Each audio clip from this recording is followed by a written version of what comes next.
काकोरी शहीद स्मारक स्थल पर आयोजित कार्यक्रम में मुख्यमंत्री योगी ने कहा कि हमें आजादी अचानक नहीं मिली, इसके लिए अलग अलग कालखंडों में संघर्ष किया गया था। स्वतंत्रता आंदोलन का केंद्र बिंदु वैसे तो पूरा भारत था, लेकिन देश की आध्यात्मिक सांस्कृतिक पहचान का प्रतीक उत्तर प्रदेश प्रथम स्वतंत्रता समर को लीड कर रहा था।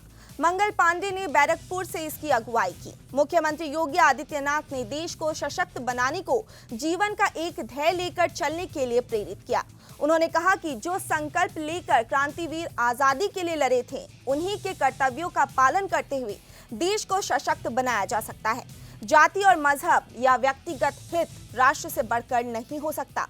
सभी नागरिक कर्तव्य का पालन करें। कार्यक्रम को उप मुख्यमंत्री ब्रजेश पाठक, पर्यटन एवं संस्कृति मंत्री जयवीर सिंह ने भी संबोधित किया। बहनों और भाइयों, हम सब जानते हैं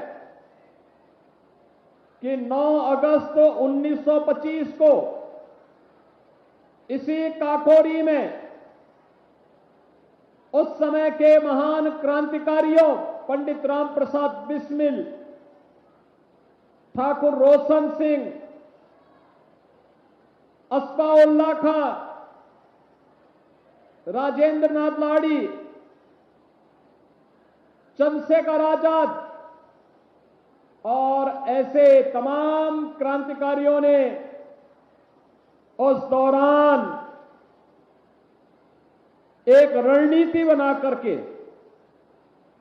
भारत के खजाने में डकैती डालने के उद्देश्य से ब्रिटिश हुकूमत के द्वारा भारत का पैसा जो ब्रिटेन ले जाया जा रहा था, इसी काकोरी में उस पैसे को रोक करके क्रांतिकारी गतिविधियों के लिए उस धनराशि का उपयोग हो सके और भारत की आजादी के लिए इस पैसे का सदुपयोग किया जा सके, इसके लिए काकोरी ट्रेन एक्शन की घटना को अंजाम दिया था।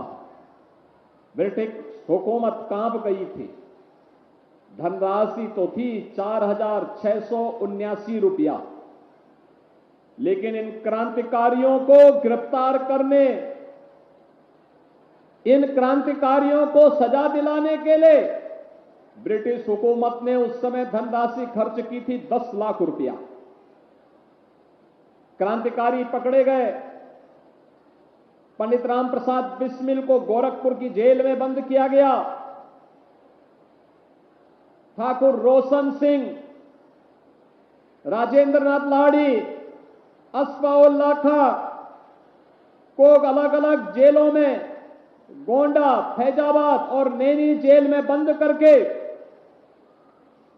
बिना सुनवाई किए ही इन्हें फांसी की सजा सुना दी गई। और फांसी की सजा ही नहीं सुनाई, जो नियत तिथि थी, ब्रिटिश हुकूमत कितनी घबराई हुई थी कि नियत तिथि से एक दिन पहले ही इन क्रांतिकारियों को, काकोरी ट्रेन एक्शन के महानायकों को फांसी के फंदे पर लटका करके उस समय की हुकूमत ने अपनी कायरता का परिचय देने का कार्य किया था। लेकिन उस समय इन क्रांतिकारियों को जब सजा भी दी जा रही थी, इन्होंने कभी भी ब्रिटिश हुकूमत के सामने हिम्मत नहीं हारी। इस पूरे आंदोलन को नेतृत्व प्रदान करने वाले पंडित राम प्रसाद बिस्मिल से जब पूछा गया